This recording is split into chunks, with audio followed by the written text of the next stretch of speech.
Request Shri Leeladhar to escort the guests onto the dais.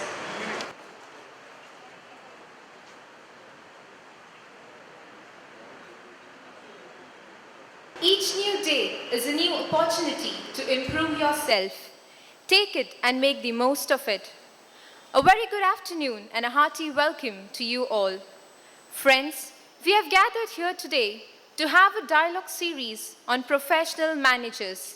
And to participate in this talk, we have amongst us our esteemed guest, Mr. Prakash Padukone, a former Indian badminton player from Karnataka who won numerous laurels for our country in the field of badminton.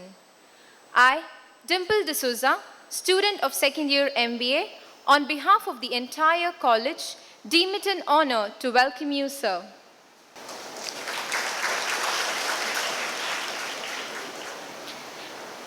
We have already had an auspicious beginning to this event with our chief guest planting a sapling and lighting the lamp in front of the portrait of Sri Manal Srinivas Nayak, the founder of this institution. Before we proceed with the program today, let me give you a brief introduction of our institution. The service of Besant institutions in the sphere of education began in 1918 when Dr. Annie Besant, a renowned freedom fighter, laid the foundation stone for Besant Primary School in Kodyalbel, Mangalore. The school, initially managed by the Theosophical Society of India, had placed host to the father of the nation, Mahatma Gandhi. The school was also fortunate to have as its honored visitors the Nobel laureate, Sri Rabindranath Tagore, and the Governor General of India, Sri C. Rajgopalachari.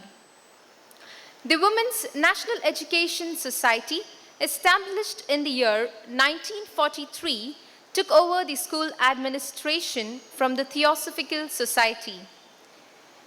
Besant institutions witnessed unprecedented growth in the leadership of late Sri Manal Srinivas Nayak, the most dynamic president of WNES. Sri Manal Srinivas Nayak was a great visionary, a business magnate, politician, and a social worker. A habitual wearer of khadi, Sri Nayak had lived a simple life as a Gandhian.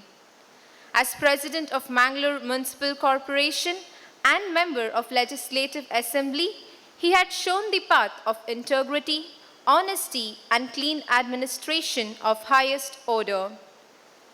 He was an able administrator, restless organizer, ardent educationist, benevolent philanthropist, and a humanist. This exclusive MBA campus, founded in the year 1999, named Manal Srinivas Nayak Memorial Besant Institute of PG Management Studies, Bondal, is a tribute to this great man's dedicated life and will remain as a monument of his fine services. Our institution is guided by the governing council of eminent persons drawn from industry, business, academics, and community services. It endeavors to maintain a high standard in its academic delivery, fostering managerial skills and development of right attitude to life and business among the students. This has resulted in 100% result with record number of distinctions and ranks. We have a strong alumni base of 800 students who are well placed in organizations in India and abroad. Our institute is developing as a leading center for professional management education, research and consultancy services in this part of the country. It has a well-equipped IT lab enabled by Tata Capital, a digital library providing access to international books and journals, Wi-Fi enabled campus, and hostels for boys and girls. This state-of-the-art building for the institute has been set up recently and was a blessing and a great honor that our new building was inaugurated by Padma Vibhushan Dr. Y.V. Reddy, former Governor, Reserve Bank of India. Dear invitees, I am happy to inform you that under the guidance of Shri V. Leeladhar, our Governing Council member, our institute has been organizing various innovative programs like Manal Srinivas Nayak Knowledge Series, Manal Srinivas Nayak Memorial Health Series, and Manal Srinivas Nayak Memorial Dialogues on Professional Managers.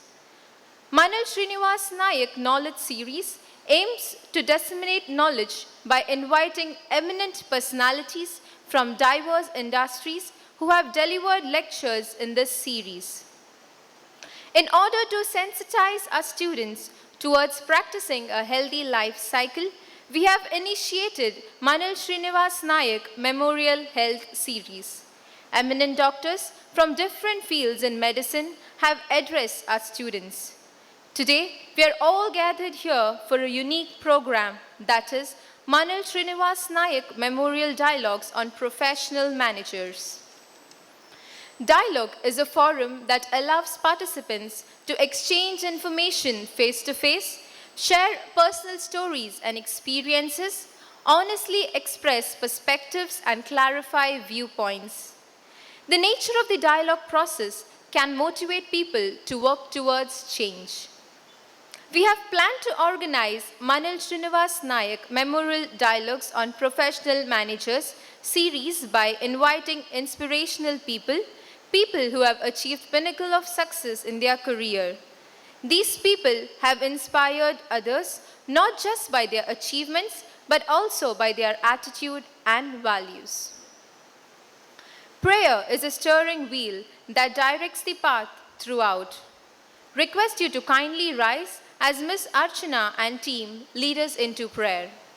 Namo Gajanana Girijanandana Kripa Sindhu Jagavandana Shuklambaradara Prasanna Sundara Gauravarna Vara Siddhi Vinayaka Shivakumara Gajavadana Manohara Sakala Siddhi Shubha Mangaladayaka Namo Gajanana Girijanandana Kripa Sindhu Jagavandana Kavirushi Vandita Janagana Sevita Vidyavaridi Bhagya Vidata Hasya Rasika Sangita Prita Sharanagata Janaka Shrayadata Namo Gajanana Girijanandana Kripa Sindhu Jagavandana Namo Gajanana Girijanandana Kripa Sindhu Jagavandana. Meaning, I pray to Lord Gajanana, who is the son of Girija and worshipped by world. I bow before you. Please bless us with fortune, knowledge and happiness. Thank you, Archana and team. May I now request Professor Vinay Krishna to present the security statement. Known to one and all gathered here, the safety of persons entering the campus of our institution is of utmost concern to us. The safety culture of an institution is a reflection of its action, attitude, and behavior of its members concerning safety. Safety is a positive value. It prevents injuries, saves lives, and improves productivity and outcomes. When safety is actively practiced and is regarded as a critical core value by all, it creates a sense of confidence and caring.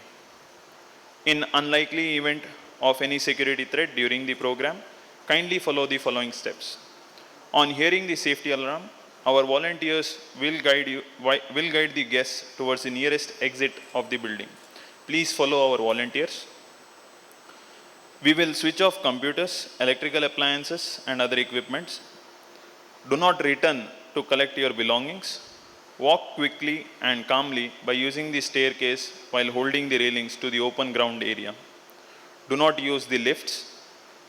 In each floor, we have installed fire extinguishers for your safety. Do not use water or foam on electrical fire. Assistance will be given to any person with disability to quickly exit the building. We also have emergency responders on call in case of any emergency. First aid facilities are available within the building, and also arrangements have been made for medical attention at the primary health center adjacent to the institution. Feel safe, be safe, and enjoy today's program. Thank you. Thank you one and all. Thank you, sir. I now call upon Mr. Madhukar SM, faculty member of this institution, to introduce our honored guests to the gathering. Sukarthi va tyajet vidyam, vidyarthi va tyajet sukham.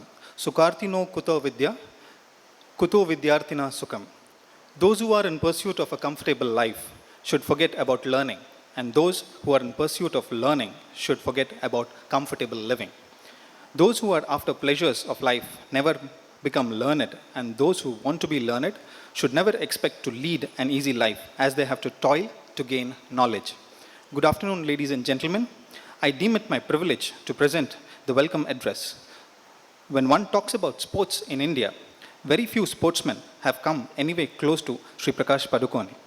He is alone at the top when it comes to the pinnacle of badminton. He is a legend, a world champion, winner of numerous awards, yet he is such a soft-spoken and humble person. Having begun playing badminton at a very young age, Sri Padukone won the National Junior Championships for the first time in 1970 at the age of 15. He then went on to claim the junior and the senior national titles in the same year in 1971, which is still a national record.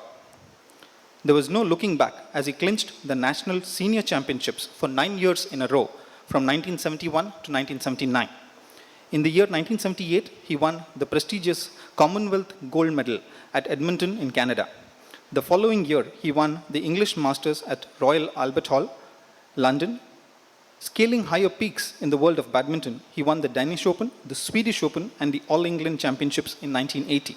Sri Padukone turned professional in the year 1980 and moved to Copenhagen, Denmark, and stayed there for 6 years, during which he won the first World Cup in October 1981 at Kuala Lumpur in Malaysia, and then the first Indian Open prize money tournament held in Pune in 1981 November. 1982 saw him take further strides in the sport, where he dominated with wins in the Dutch Open, the Hong Kong Open. He was also the bronze winner in the World Championships held in Copenhagen, Denmark in 1983. For his immense contribution to sports, he was presented with the Arjuna Award at the age of 17 and the prestigious Padma Shri Award at the age of 27. In 2008, Mangalore University, recognizing his outstanding contribution to Indian badminton as a player, coach, and an administrator, awarded him with an honorary doctorate. He was chosen as one of the 60 greatest Indians from all walks of life by a India Today poll in 2008. Having graduated in BCom from Bangalore University, Sri Padukone worked as an officer in Union Bank of India from 1975 to 1986. He was the chairman of Karnataka Sports Council from the year 1991 to 93. He is currently the director of Tata Padukone Badminton Academy. The academy has over the years trained most top badminton players such as P. Gopichand, Aparna Popat, Nikhil Kanetkar, Siddharth Jain, Anup Sridhar, to name a few. Sir, your profound knowledge and rich experience in the field of badminton as a player, coach, mentor, and a role model has inspired us to invite you to share your experience with all of us, and we are deeply indebted to you for having accepted our invite. May I now call upon Ms. Gurpreet, our meritorious student from second year MBA, to kindly welcome sir with a book which we use as a welcome instead of bouquets.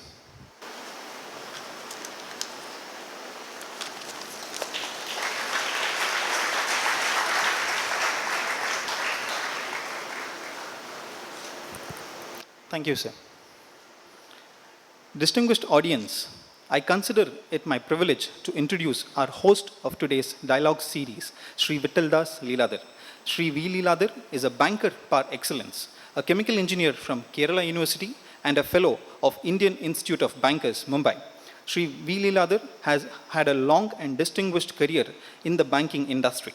In his coveted career, he has served as the Executive Director of the Bank of Maharashtra, Chairman and Managing Director of Vijaya Bank and Union Bank of India. He has also served as the Deputy Governor of the Reserve Bank of India for a period of over 4 years.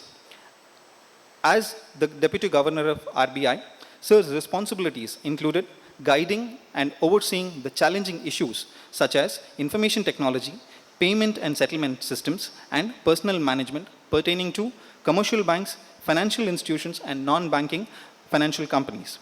He has represented India in various international forums such as the International Liaison Group and the International Liaison Working Group on Capital, constituted by the Bank of International Settlements. He was also a director in SEBI and the chairman of the Institute for Development and Research in Banking Technology. Currently, he is the chairman at Tata Capital, director at Axis Mutual Fund Trustee Limited, Tata Coffee Limited, Tata Global Beverages, and Airtel Payments Bank. Leeladhar sir has been awarded with the prestigious Kalsanka Kamalaksha Pai National Award for Excellence in Banking in the year 2010-11 as a recognition to his immense contribution to the field of banking.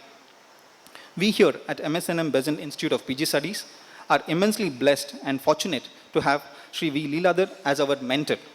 On behalf of the management, staff and students, I extend a very cordial welcome to you, sir. May I now request Ms. Tara, our meritorious student of second year MBA, to kindly welcome Sri V. Leeladhar with a token of our respect.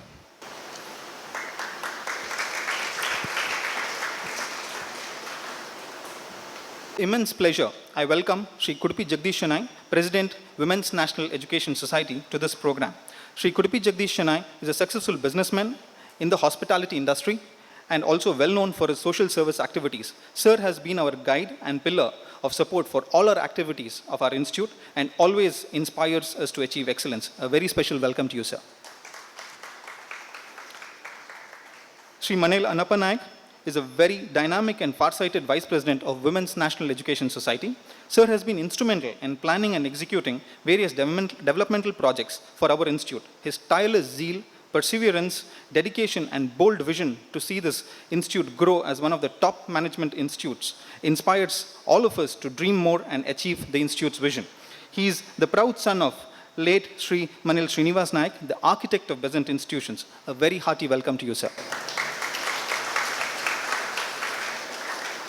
I would like to extend a very warm welcome to Sri Shamsundar Kamath, our Secretary of Women's National Education Society, for this program, sir.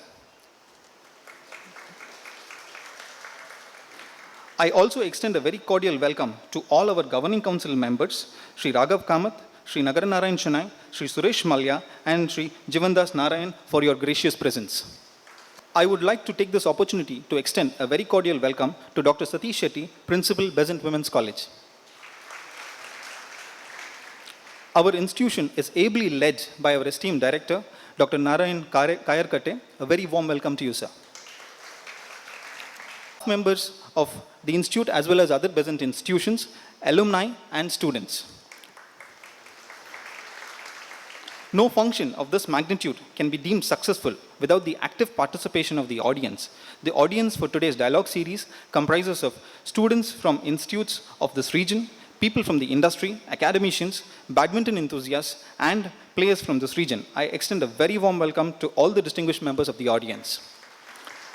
Last but not the least, I would like to extend a hearty welcome to all the members of the press and media. Thank you, one and all.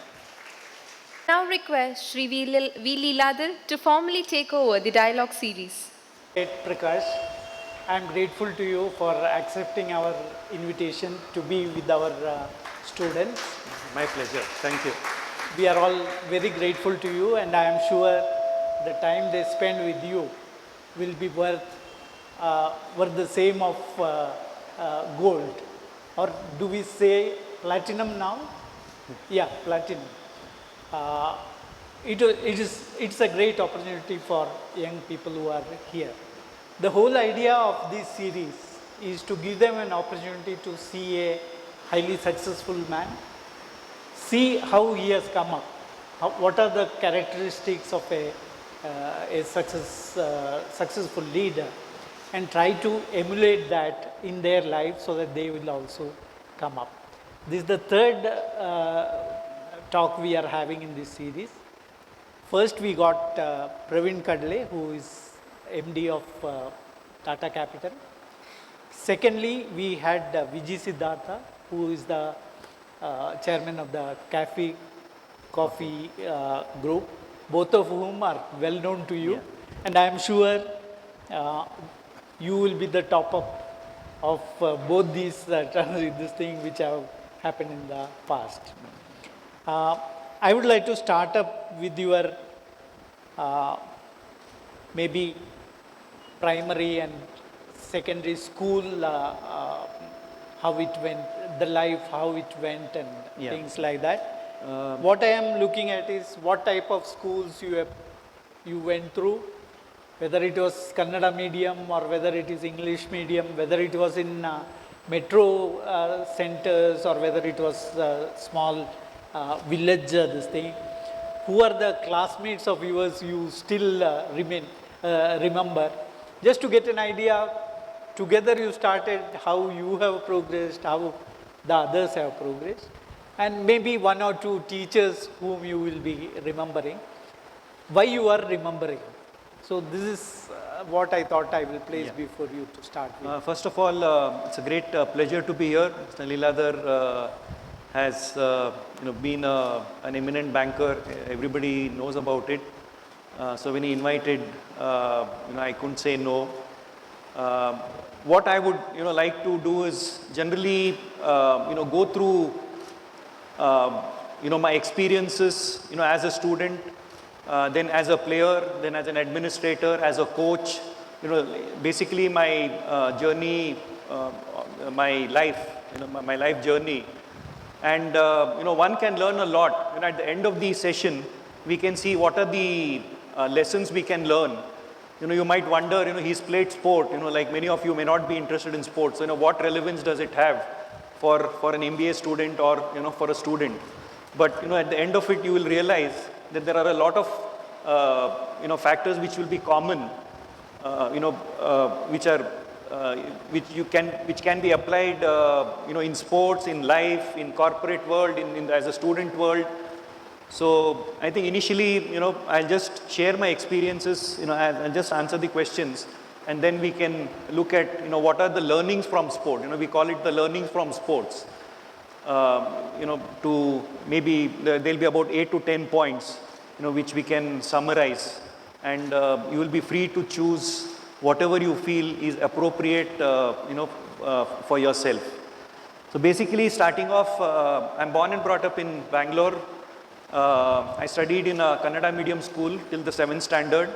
That was way back in the 50s, when none of the students here, at least the students definitely were not born. So it was, basically I started playing badminton at the age of 7. My father was the one who introduced me into the sport. In those days, I'm talking of the early 60s, badminton, in those days it was known as shuttle badminton, was not popular at all in the south. There was another sport called ball badminton. Many of you may not have heard about it or even seen it. Some of the older generation people would have seen. That was very popular in the south. It was that was very popular in the southern part of India. A outdoor sport played only in India. It was not an international sport. Played with a yellow woolen ball. Generally 5 players on each side, so called ball badminton. So that game was very popular in the southern part of India, and in those days, if you just came to the south and said badminton, it meant ball badminton. It was understood that it was badminton. It was, so if you had to be specifically say it was the badminton which we play with as it is known now, then you had to specifically say it was shuttle badminton. So that was how popular or not popular it was in the 60s when I started. My father was the one who started formed the first state badminton association here. He moved from Bombay, and then he had seen, because in those days badminton was played, I'm talking of 60s. It's important for you to know the background, because later on you will realize, the popularity, or how popular or not so popular it was in those days, and under what conditions I started playing the sport. So that way, badminton was not popular at all, and in the whole of Bangalore, you can imagine there were only 3 badminton courts in the whole of the city. So nobody knew what badminton was, but I just started playing the sport just for the love of it, not with the intention of becoming a champion, not to become professional, not to earn money, not to win awards, not to win rewards. I didn't know anything. I just started like anybody else, like any other kid goes. I used to play a little bit of tennis ball cricket. I used to play table tennis. I used to, whenever we got a chance, used to play badminton as well. Started playing in a marriage hall, which was probably slightly higher than this. Other than that, it was more of a marriage hall. So 6 months in a year, the courts used to be booked for, it was basically a wedding hall. And if there was no wedding, we were allowed to play badminton, because it would double up as a badminton court only when there were no weddings. So during the wedding season, for 6 months in a year almost, it used to be booked. But we had no choice, because it was either this or nothing. You play for 6 months, or you don't play at all. So there was no third option. So that way, I think the children these days are very lucky. If you have multiple options, you have multiple choices. So in our childhood, it was just there were 2 options: either you do this or there's nothing else. So this was basically my early childhood. Then only from 8th standard I went into English medium school. Then I completed my graduation. But as far as my sporting career, I started at the age of 7, and started playing under the guidance of my father. My father was a national level umpire and a coach. So he was